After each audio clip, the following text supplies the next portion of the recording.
Analisis penggunaan air bersih dan jamban sehat di Kabupaten Bekasi, Karang Satria.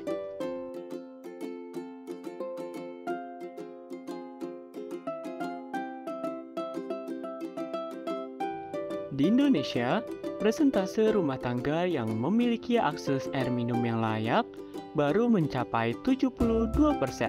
Artinya, masih terdapat 28% atau setara dengan 190 juta rumah tangga yang belum memiliki akses air minum yang layak. Di Bekasi, di tahun 2021, persentase hasil pemeriksaan kualitas minum yang memenuhi syarat mikrobiologi sebesar 95,49%. Di Kabupaten Bekasi, di tahun 2021, keluarga yang menggunakan jamban sehat, sharing atau komunal sebanyak 53.662, sedangkan jamban sehat semi permanen sebanyak 115.024 dan jamban sehat permanen sebesar 758.599. Air bersih adalah air yang terbebas dari kuman maupun bakteri yang memenuhi baku mutu air yang telah ditetapkan oleh Permenkes nomor 32 tahun 2017. Kualitas air bersih menurut sifat fisik adalah yaitu air yang jernih, tidak berwarna, tidak berbau, dan tidak berasa. Persyaratan air bersih yang layak untuk dikonsumsi adalah tidak keruh, pH atau tingkat keasaman, bebas dari zat kimia, bebas bakteri, dan tidak berbau. Jamban sehat adalah fasilitas pembuangan tinja yang efektif untuk memutus mata rantai penularan penyakit. Persyaratan jamban sehat adalah yang pertama, bangunan atas jamban harus melindungi pemakai dari gangguan cuaca dan gangguan lainnya. Yang kedua, terdapat dua bagian yang harus ada, yaitu dilengkapi lubang tempat pembuangan kotoran dan dilengkapi lantai kedap air dan memiliki aliran air. Dan yang terakhir, yaitu harus terdapat tangki sepi tank dan cubluk. Teori perencanaan kasus evaluasi program promosi kesehatan mengenai penggunaan air bersih dan jamban sehat di Kabupaten Karang Satria menurut teori Lawrence Green. Yang pertama yaitu faktor predisposisi. Jika dilihat dari mayoritas penduduk wilayah tersebut yaitu usia pertengahan 45-59, artinya untuk memberikan informasi pemahaman pentingnya menggunakan air bersih dan jamban sehat dengan upaya promotif dan preventif agar masyarakat meningkatkan derajat kesehatannya.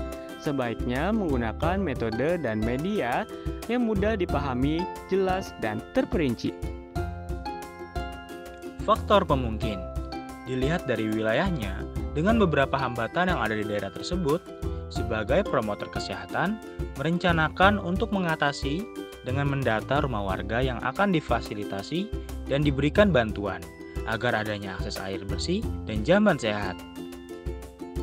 Lalu, faktor penguat, yaitu merupakan faktor yang ikut mendorong terlaksananya perilaku, seperti dukungan petugas kesehatan sekitar untuk menyadarkan perilaku hidup bersih dan sehat melalui penyuluhan oleh promotor kesehatan secara intensif. Teori evaluasi kasus evaluasi program Promkes tentang penggunaan air bersih dan jamban sehat di Kabupaten Karang Satria. Untuk merealisasikan bagaimana program akan berjalan, diperlukan suatu teori evaluasi sebagai pendukung sesuai target.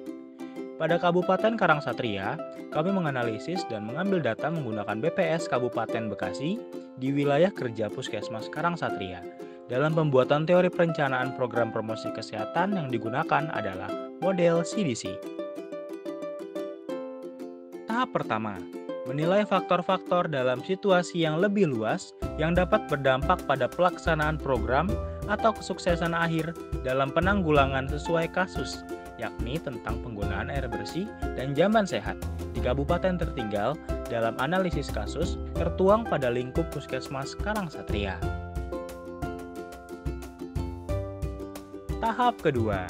Pada langkah ini, diperlukan mendefinisikan pertanyaan penelitian, mengembangkan pasar, merencanakan riset, melakukan dan menganalisis riset pasar, dan meringkas hasil riset terhadap analisis kasus tentang penggunaan air bersih dan jamban sehat di kabupaten tertinggal. Tahap ketiga, mengembangkan strategi pasar. Langkah ini merupakan rencana aksi untuk seluruh program pemasaran sosial. Ini memerlukan pemilihan segmen audiens target primer dan sekunder, mendefinisikan perilaku saat ini dan yang diinginkan untuk setiap segmen audiens, memprioritaskan audiens atau perilaku berpasangan, dan menjelaskan manfaat yang akan ditawarkan oleh program. Tahap keempat, langkah ini memerlukan pemilihan anggota dan penetapan peran untuk tim perencanaan, menulis tujuan yang spesifik dan terukur untuk setiap kegiatan intervensi, dan menulis rencana program termasuk garis waktu dan anggaran untuk setiap intervensi. Tahap kelima, evaluasi. Pada langkah ini, pengguna mengidentifikasi elemen program yang akan dipantau, memilih pertanyaan evaluasi kunci, menentukan metode pengumpulan data, merumuskan rencana analisis data, serta menguraikan garis waktu dan anggaran. Tahap keenam, selama langkah ini, pengguna mempersiapkan implementasi program, memproduksi materi program, memperkerjakan dan melatih staf, dan meluncurkan sebuah program yang akan dibangun dalam perancangan kasus tentang penggunaan air bersih dan jamban sehat di kabupaten tertinggal. Data aktual dan faktual tentang kasus evaluasi program Promkes tentang penggunaan air bersih dan jamban sehat di Kabupaten Bekasi.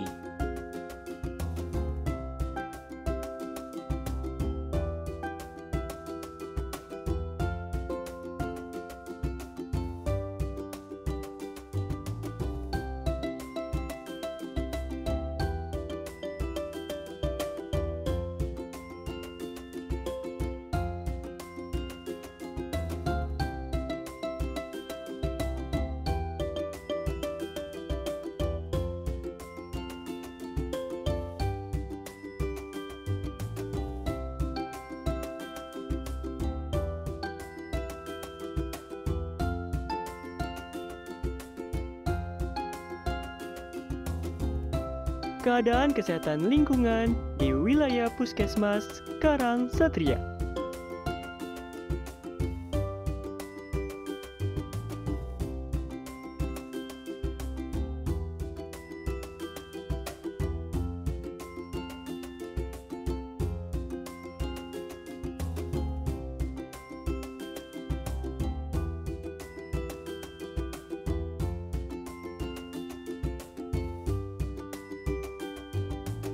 Terima kasih sudah menonton video ini. Sampai jumpa di kesempatan berikutnya.